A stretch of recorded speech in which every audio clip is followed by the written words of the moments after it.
Two Bentonville waitresses received it while on the job. Since then, one of the waitresses no longer works at the restaurant. 5 News reporter Michael Wilson is in Bentonville. Fair use, 5 News. Waitress and the restaurant, asking why she no longer works there. Former Oven and Tap server Ryan Brent says the last 8 days have been emotional. We are tipping a total of $4,000. That's Ryan Monday, tearing up after receiving a $2,200 tip in cash. I was definitely just shocked and overwhelmed with joy and gratitude in that moment as soon as I realized what he was saying. Business owner Grant Wise presented that massive tip to Ryan and a coworker. 30 minutes later, Ryan says she was told she can only keep 20% of the tip, splitting it with the rest of the Oven and Tap staff. To turn right back around and find out that I wasn't keeping it was kind of disheartening because we don't tip share in any way. Oven and Tap tells me otherwise, sending 5 News a statement reading in part, the server who was terminated was not let go because she chose to keep the tip money.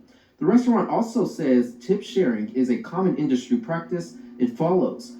Ryan messaged the tippers about what happened, and they came back to take the money, later giving it to Ryan, but then Tuesday morning came. They fired me from Oven and Tap over the phone, and I've been there for 3.5 years.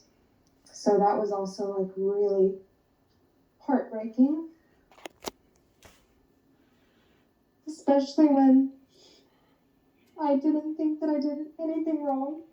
Oven and Tap confirming with 5 News, Ryan is no longer employed there. The statement we received says in part, Oven and Tap does not deliver terminations lightly because we value our employees and highly respect their privacy. We never discuss personnel issues. The server who was terminated several days after the group dined with us was not let go because she chose to keep the tip money. The restaurant says the other waitress who received the tip is still employed at the restaurant. In Bentonville, covering news where you live, Mike Wilson, 5 News.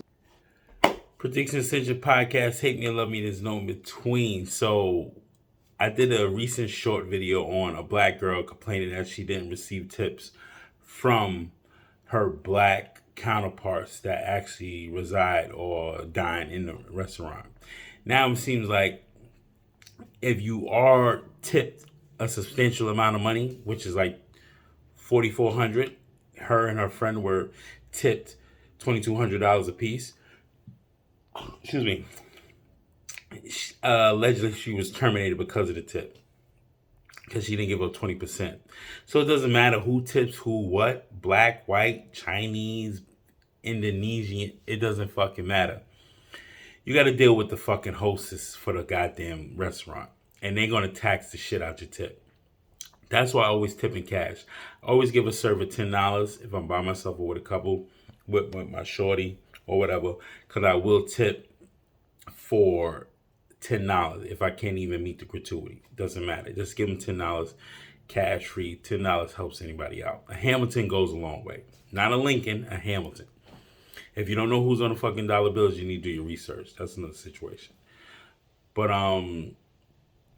tipping comes with a price, even from the managers or the hostess or whoever owns the restaurant. You will be taxed for that tip, for that $1,000 tip, whether it's cash or not. That's why I don't tip with the credit card, because they tax their tips. I will give cash. So it is what it is, B. Prediction Central Podcast, Hate Me, Love Me, there's no in between. I just had to do the second part because there was a lot of controversy in the first one that I did with a lot of comments. Help me out with the algorithm, like, comment, and subscribe. And if you do work in the food industry, hit me up at predictionascension@gmail.com. Prediction Ascension on Twitter, and predictionascension_TM on Instagram. You already know. I'm doing what I can, be. Save the streets.